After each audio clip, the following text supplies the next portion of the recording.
Começando mais um Libercast, hoje com a presença do grande amigo, ilustre professor Bruno Bunicori. Bruno, é uma alegria te ter aqui no Libercast. Finalmente saiu o nosso Libercast, né? Sim. Nós já temos em 3 ocasiões gravar esse Libercast e não tínhamos conseguido por incompatibilidade aí, uma incompatibilidade. E uma vez também que não deu para gravar aqui, que nós viemos aqui no Facebook brasileiro. Mas então, Bruno, é uma alegria te ter aqui hoje. Esse cara, toda vez que eu vou apresentar, que eu vou falar qualquer coisa sobre ele, eu sempre digo assim, olha, a banca de doutorado dele, isso daqui a pouco de contar, se eu olhasse para aqueles professores, eu não ia nem saber falar português na frente deles. Imagina, Matheus. Poxa, é uma grande alegria para mim também, é uma honra, né? A gente já vem conversando há algum tempo para fazer esse episódio, não saía, hoje saiu. Estou muito feliz aqui, bater esse papo contigo. Enfim, uma honra. E, professor, já querendo primeira informação aqui para a nossa audiência, que eu quero trazer aqui, como é que foi, então, a tua carreira assim, acadêmica? Quando começou a te interessar por publicações? Como é que foi esse início? Eu comecei na iniciação científica, né? E até eu digo sempre que a iniciação científica é um passo muito importante na carreira acadêmica. No meu caso, foi decisivo. Eu estava no 2º ano da graduação, ali na PUC do Rio Grande do Sul. Fiquei sabendo, por meio do professor Giovanni Saavedra, que estava tendo seleção para bolsistas de iniciação científica. O professor Giovanni tinha recém voltado da Alemanha, né? Em Frankfurt ele estudou também, com outro orientador, mas estudou em Frankfurt, então teve uma influência também. E ingressei ali no grupo de pesquisa do professor Giovanni Saavedra, né, como bolsista de iniciação científica.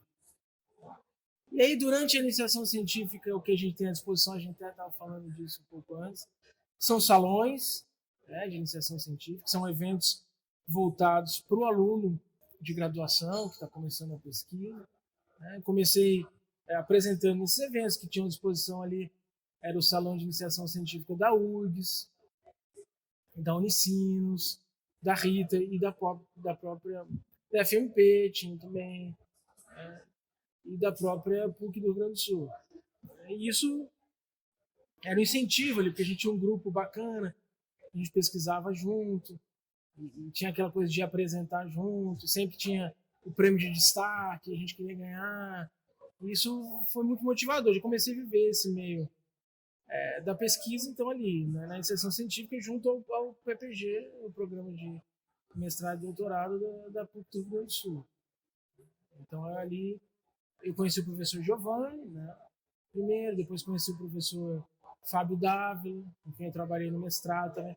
E eu vejo que, em termos de carreira acadêmica, esse começo foi um começo com o pé direito ali, que fez toda a diferença. Porque eu já entrei, o pessoal que estava no grupo de pesquisa na iniciação científica já entra no mestrado mais preparado. Então, já entrei no mestrado mais preparado, aproveitei melhor o mestrado, ali na PUC do Rio Grande do Sul também. Acabei fazendo a especialização em ciências penais também para ter mais um ano para elaborar um bom projeto para entrar no mestrado. E foi através dali também que depois eu consegui ir para a Alemanha. E como é que foi a evolução, principalmente? O que você trabalhou no mestrado de temática? Sim. E que influência ela teve depois para a questão do doutorado? Se teve alguma influência, foi outra? No mestrado, na iniciação no mestrado.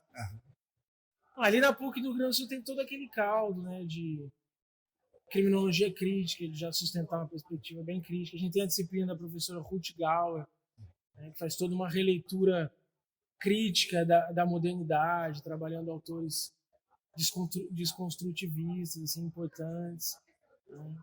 E ali no mestrado eu trabalhei já mais com o professor Fábio, né?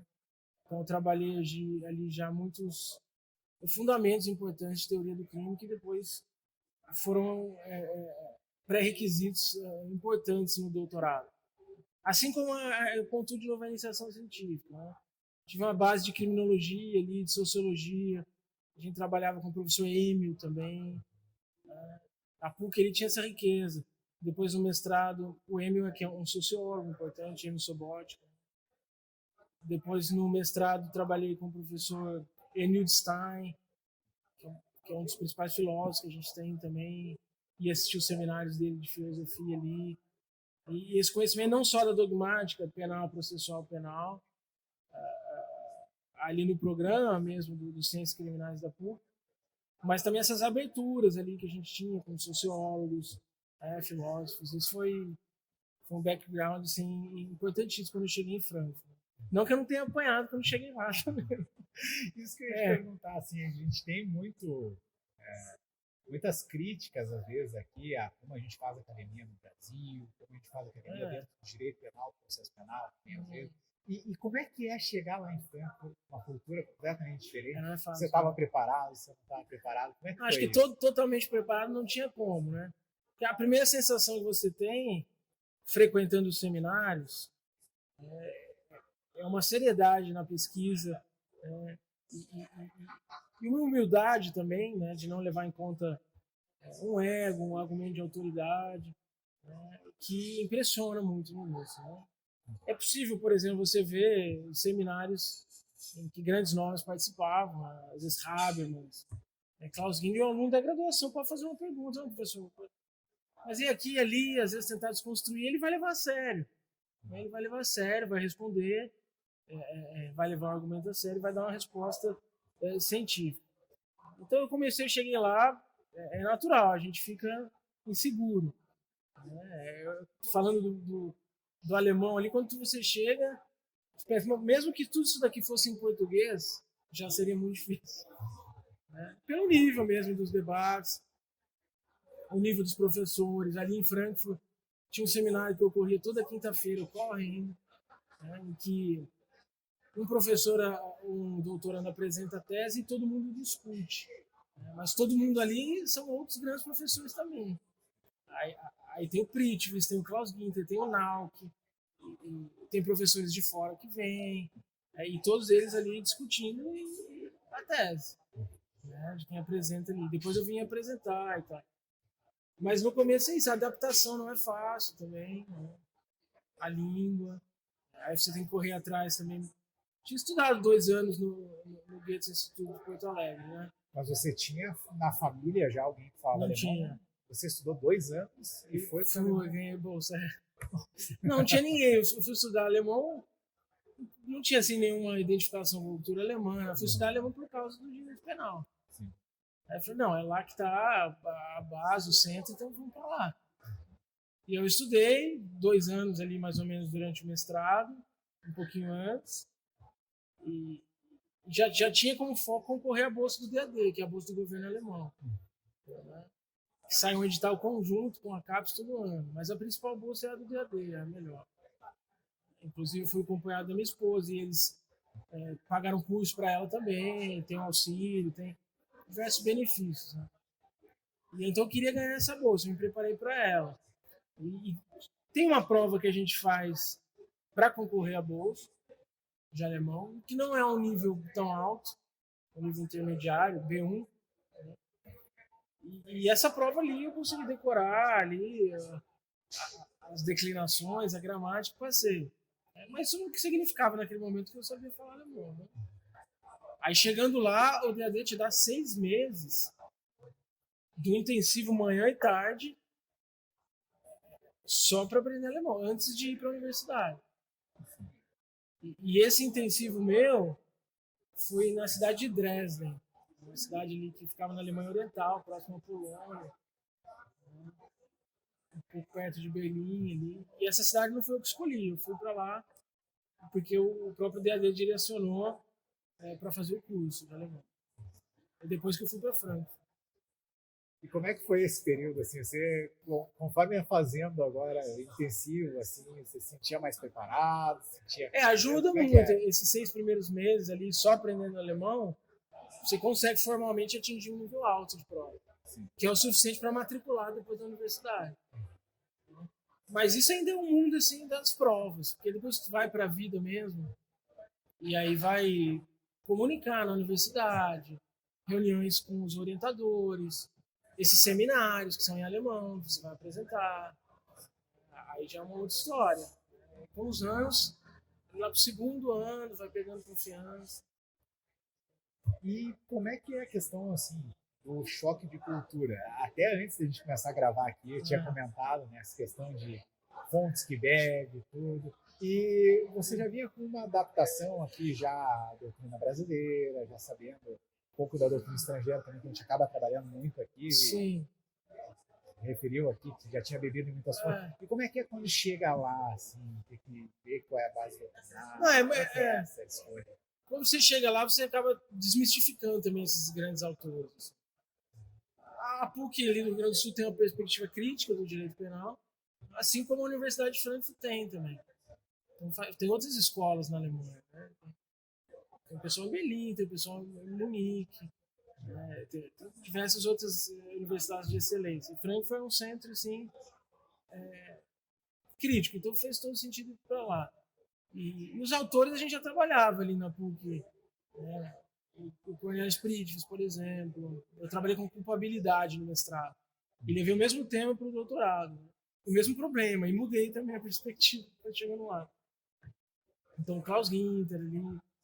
A gente acaba conhecendo esses outros nomes da filosofia do direito, né? Habermas. E quando você chega lá, desmistifica um pouco. Só, pô, esses caras estão aqui assim também, eles erram também, eles são criticados também. Isso é um incentivo, assim, né? Porque eles parecem inatingíveis. A gente estuda esses autores aqui, parecem inatingíveis.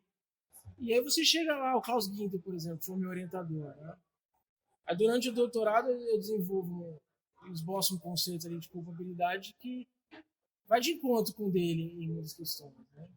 E eu sentava para ser orientado por ele e falava, meu professor, acho que tem esse problema aqui, ali, tem esse ponto cego. E ele levava a sério, discutia. Esse é um ponto interessante, assim, que eu percebia de... uma menor vaidade. Acho que é mais difícil você criticar o seu orientador no Brasil, né, realmente, do que... Eles vão te ouvir lá, eles vão te levar a sério. Claro, tu vai ouvir contra-críticas, né? Sim. Mas isso foi muito prazeroso trabalhar assim, no dia a dia com críticos, com Klaus Ginter. E também agora uma pergunta muito que eu já estou para te fazer, eu acho que desde que eu te conheci ao vivo. Claro, por favor. E como foi o debate com o Iaco? Não, isso foi uma surpresa, assim, né? Acho que para todo mundo que é acadêmico é um reconhecimento, né? O que aconteceu, né? O que acontece? Eu trabalho na tese muitas críticas ao funcionalismo, ao que já vinha da PUC, essa crítica ao funcionalismo, enfim, de Voxin, Jacobs, e com relação a Jacobs eu aprofundo bastante na tese, assim. Tem muitas páginas em que eu dialogo com ele e faço muitas críticas, realmente, né? Mas eu escrevi, né, publiquei, já foi uma surpresa, publiquei numa editora muito forte e numa série também muito forte, né? A série que eu publiquei a editora é a Vittorio Klosterman, né? E eles têm uma série ali que é a Juristische Abhandlung, né? E ali tem grandes nomes, realmente, assim, né? Tem o Silva Sanches, tem o Kind Reuser, né? Tem o próprio Klaus Ginter, tem a Tatiana Horn, que é a atual presidente do Instituto Max Planck de Direito Penal em Freiburg. Tem muitos nomes de peso ali. E a tradição é eles publicarem tese de livre docência, né? E aí o Pritchfield, quando eu fui antes da defesa ali, eu fui fazer uma sugestão de publicação para o Pritchfield, né, que foi meu orientador também, e eu sugeri uma série mais comum, em que os doutorandos que muito bem já mais publicavam. Ele falou, não, acho que a gente pode ser a primeira tese de doutorado a ser publicada nessa série. Aí eu fiquei já muito, muito empolgado com isso. Isso foi antes da banca, depois a gente pode falar um pouco da banca. E fiquei muito empolgado. Então essa publicação ali também, depois com a banca se confirmou e tal, essa publicação já é uma publicação que ia ser lida assim, por esses caras. Normalmente eles lêem. Mas não ia imaginar que o Jacobs, com 80 anos ali, ou mais, não sei, acho que ele estava com 80 anos, ele fosse ler e fosse levar a sério ao ponto de fazer uma resposta, né? E aí eu já estava aqui no Brasil, já estava no Supremo, acho que foi no comecinho da pandemia. Aí o professor Pritos me manda um e-mail e falou: poxa, abri minha caixa de correio aqui hoje e tinha uma edição da GA. A GA é uma das principais revistas, né? Junto com as ESTV, são as principais revistas alemãs de direito penal, é muito conceituada, né?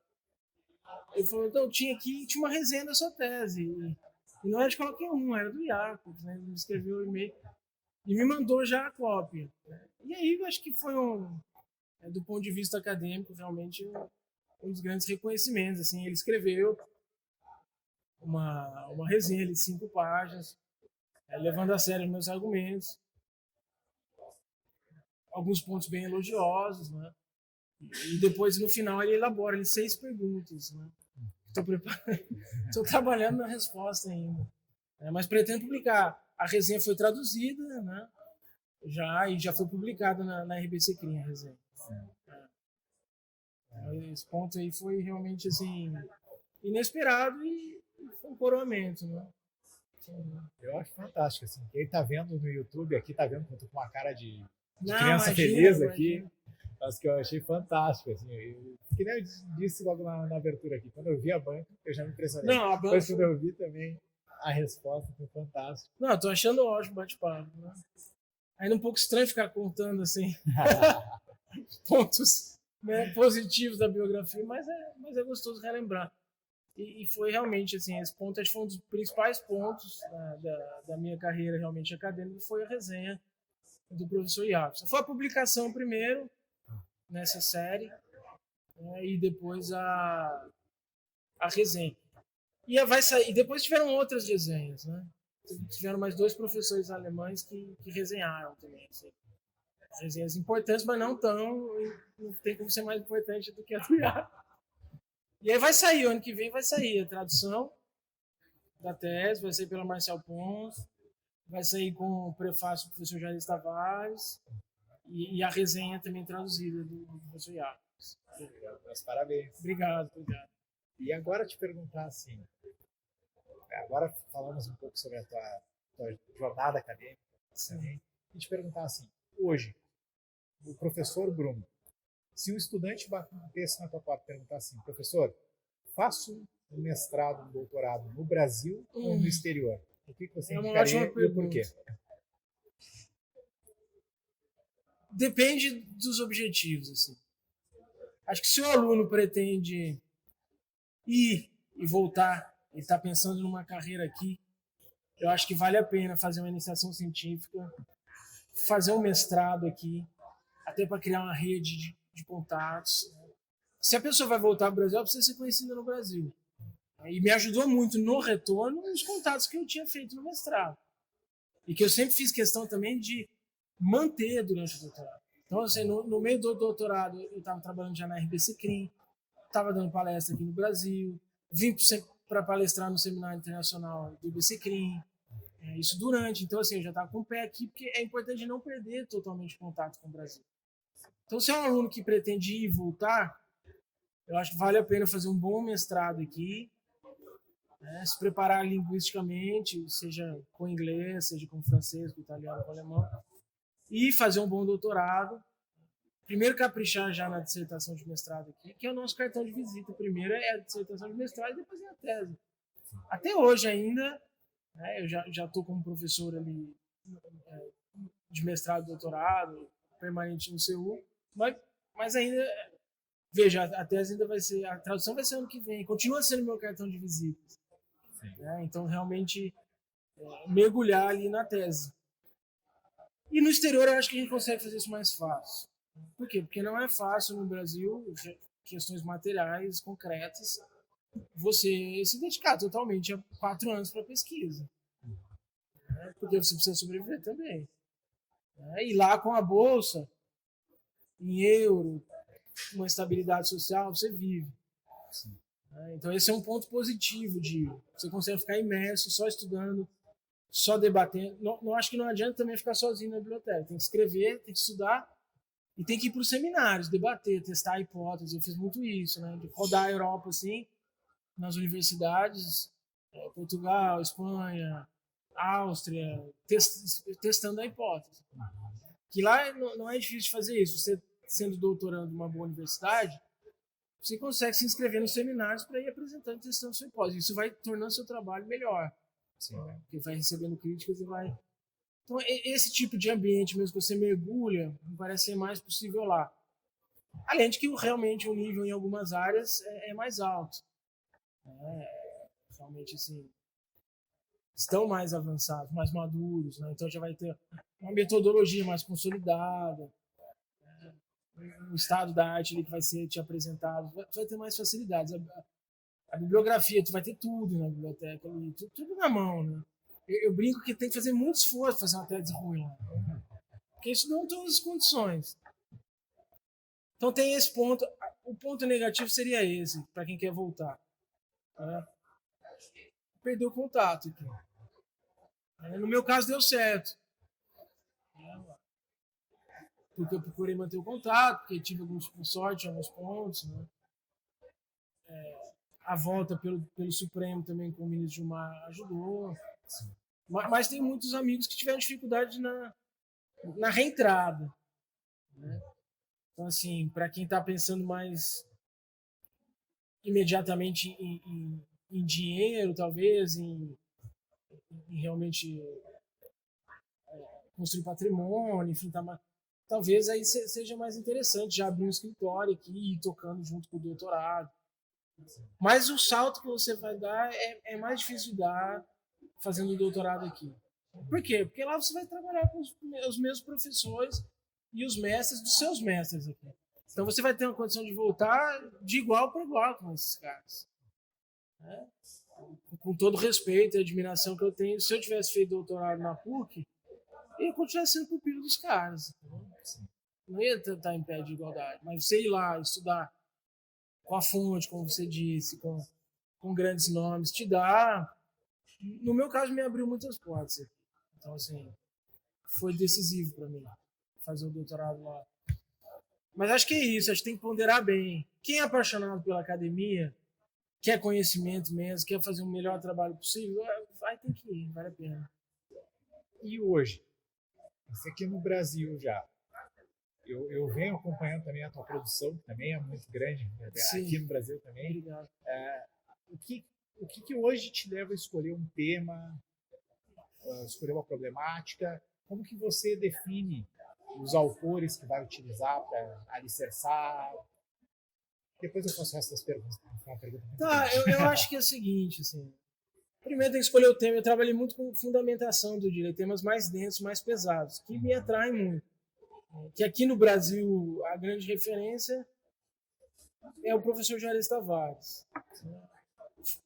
A obra Fundamentos dele, ali está na 4ª edição, é uma grande obra nesse sentido, e aí me parece que é a grande referência. Então são temas culpabilidade, fundamentação, mas sempre buscando também, isso é importante, consequências práticas. Acho que tem 2 caminhos aqui, fazendo um parênteses. Se você quer estudar filosofia do direito, você não precisa ter esse compromisso. Se é uma área dogmática, eu estudo direito penal. Então, por mais que eu verticalize e vá buscar bases éticas, epistemológicas, e vá para a questão metodológica entre os grandes autores, eu preciso voltar. Preciso voltar e mostrar a consequência disso num caso prático. Eu preciso resolver problemas de forma diferente. Criar critérios para que haja soluções diferentes de problemas que eu acho que não estão sendo resolvidos adequadamente com as teorias disponíveis. E isso não é fácil, porque para eu criar um conceito de forma completa, assim, para eu ter uma tese completa nesse sentido, eu preciso ir, verticalizar, discutir lá embaixo e voltar. Eu acho que esse ponto é importante. Então, estava trabalhando com fundamentação, me envolvendo ali com os debates ali da Europa. Foi importante ali nesse caminho ter conhecido pessoalmente o professor Marcelo Neves, que é um constitucionalista que tem uma grande preocupação com questões de vulnerabilidade social. Então, debati muito com ele, muitas coisas dele, assim, também. Tive a oportunidade de ser vizinho dele na Alemanha também. E isso ali naquele momento estava presente na minha cabeça, até mais ou menos quando eu volto. Quando eu volto, eu tenho uma ânsia também de trabalhar com questões práticas, mas sem a necessidade talvez de verticalizar tanto. Aí já assumi um compromisso de trabalhar com casos do Supremo. Então, durante esses últimos anos eu fiz muito isso, pegar casos emblemáticos, importantes, que eu trabalhei como assessor com o ministro Gilmar Mendes e transformar em artigo científico, sabe? Então eu fiz isso com alguns temas de direito penal econômico, que eu me interesso também. Mas eu tenho uma paixão por esses temas de fundamentação. Agora é isso, é escolher o tema, né? Qual é o caminho que o aluno tem que fazer? Escolhe um tema. Para onde eu vou? Eu tenho que conhecer o estado da arte. Porque às vezes eu vou voltar lá atrás, não adianta eu voltar em Platão. Sim. E desconsiderar todo mundo que já criticou Platão nesses anos todos, entendeu? Então, assim, da onde eu parto? Então, acho que tem algumas bibliotecas seguras para fazer busca por tema. Né? A biblioteca do IBCCRIM aqui. Então, sempre que eu vou fazer, jogo lá no catálogo deles, vejo o que vem. Sempre vai vir coisa nova, do ano passado, retrasado, que eu não li. O Max Planck, mesmo que eu não vá para lá, é a principal biblioteca no mundo de direito penal. É a biblioteca do Instituto Max Planck em Freiburg. Então entra ali no catálogo online também, coloca. E lá tem obras em todas as línguas. Então, assim, se eu colocar as minhas palavras-chave no catálogo online da biblioteca do IBCCRIM e do Instituto Max Planck ali, eu vou descobrir já quem eu tenho que ler. Aí agora já é um outro problema, vou ter que ir atrás dessas obras. Algumas eu vou encontrar na internet, outras eu tenho que entrar em contato com a biblioteca ali do IBCCRIM. Eles digitalizam também, facilita ser sócio ali do IBCCRIM. Mesmo no Max Planck de Freiburg ali tem umas obras que estão digitalizadas disponíveis. Então, e aí eu começo a ler o que tem e conforme você vai lendo, as ideias vão vindo, né? Você vai vendo o que te incomoda ou não nos conceitos. O incomodar é importante, sabe? Porque te dá um impulso de pesquisa, né? Eu sempre falo para os alunos na orientação do mestrado e doutorado, não, mas qual que é o seu impulso? O que você acha que está errado aqui? O que está te incomodando aqui nesse estado da arte? Né? Porque você precisa de vontade para fazer, né? Você vai ficar 2 anos no mestrado ou 4 trabalhando no mesmo tema, precisa gostar, precisa ter vontade. Né? Então, com relação aos temas é mais ou menos por aí, assim. Mas nos últimos anos aí, embora continue esboçando alguma coisa, pensando muito, também até onde foi a tese, né, essas críticas, essas resenhas, o que fica, sempre pensando e lendo sobre isso, mas produzir mais, voltei acho que com uma ânsia de questões talvez mais práticas, sem demandar tanto o estudo vertical. E agora uma última pergunta que eu quero te fazer, que já agregou muitas informações boas aqui para o nosso podcast. E agora eu quero te perguntar, enquanto professor de mestrado e doutorado. Sim. Dicas para uma boa dissertação de mestrado, uma boa tese de doutorado. O que na sua visão, assim, tem que ser essencial ter cada uma delas? Primeiro, um bom problema. Um bom problema, é isso. Um problema que instiga o aluno e que seja bem recortado ali dentro do estado da arte. Para o doutorado, para o mestrado já mais ou menos, mas para o doutorado eu vou ter que ter uma tese, eu vou ter que inovar. Ainda que eu trabalhe num plano mais raso, no doutorado não tem como fugir de verticalizar. Ainda que não tenha uma tese lá embaixo, mas eu vou ter que trazer isso.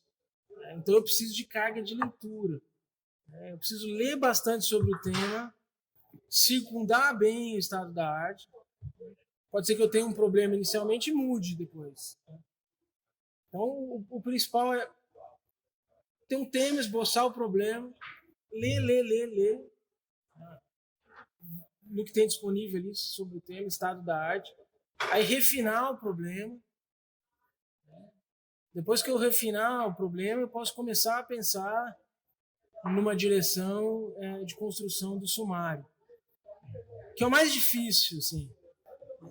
E no caso da tese, eu preciso da inovação. Eu acho que no processo de tese, que é mais longo, né? Acho que até a metade, mais ou menos, assim, uns 2 anos, eu posso desconstruir a minha tese, minha hipótese, e ainda é isso, desconstruir, discutir, mas depois de um certo momento em que eu já tenho o sumário, o problema, as hipóteses, aí eu tenho que me fechar mesmo, porque eu não tenho tempo para abrir mais. Aí a partir desse momento da metade para frente eu me fecho e tento fortificar o máximo possível meu argumento, né? Mas o segredo principal é ler o máximo possível. A carga de leitura e não ter medo de criticar autores. Nossa, mas eu vou criticar o sim, você está fazendo uma tese de doutorado. Pense, construa o seu pensamento, né? Acho que isso deve ser incentivado, né? É importante. E uma boa qualificação, acho que no Brasil isso é bem marcado, esse momento em que eu fecho e falo, não, agora é isso, eu vou preencher esse sumário, eu vou fortificar o argumento, vou construir, que é a partir da qualificação. Então, assim, acho que esses são os principais pontos. Assim. E, professor, agora uma questão mais... Tem mais alguma coisa que queira trazer aqui nesse episódio que eu não perguntei? Não, acho que é isso. Acho que é um episódio acadêmico, né?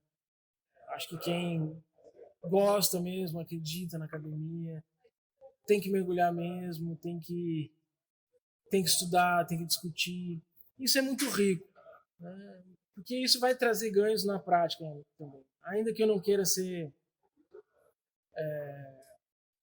um profissional apenas, né? E não digo apenas de forma depreciativa, porque na Europa essa é a regra dos professores catedráticos, ficarem só na universidade. No meu caso, eu tenho tanto uma carreira na universidade quanto uma carreira prática. Mas mesmo para aqueles que querem o desenvolvimento também na prática, vai fazer muita diferença, né? Não só de reconhecimento, de contatos, mas como de capacidade analítica. A gente vai precisar disso na prática. De capacidade analítica, de fundamentação, construção de argumento, tudo isso. Isso eu senti muito, né? Eu fiquei 4 anos me dedicando exclusivamente para a tese.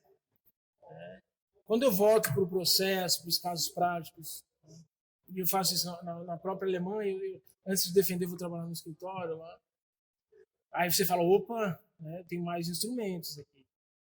Então, vale muito a pena, né, se dedicar ao estudo acadêmico. Fantástico, professor. Te agradeço muito por ter aceito esse convite, ter conversado com a gente aqui. Com certeza agregou muito. Obrigado, Matheus. Uma grande honra e fico à disposição, né, passar o contato, enfim, fico à disposição. E gostaria aqui de registrar meus parabéns pela seriedade com que você tem conduzido o Instituto, a revista, o podcast. A gente vê realmente o seu comprometimento. E isso chama atenção e isso é muito importante. Eu queria te parabenizar. Muito obrigado, professor. E com um elogio desses, encerramos nosso episódio.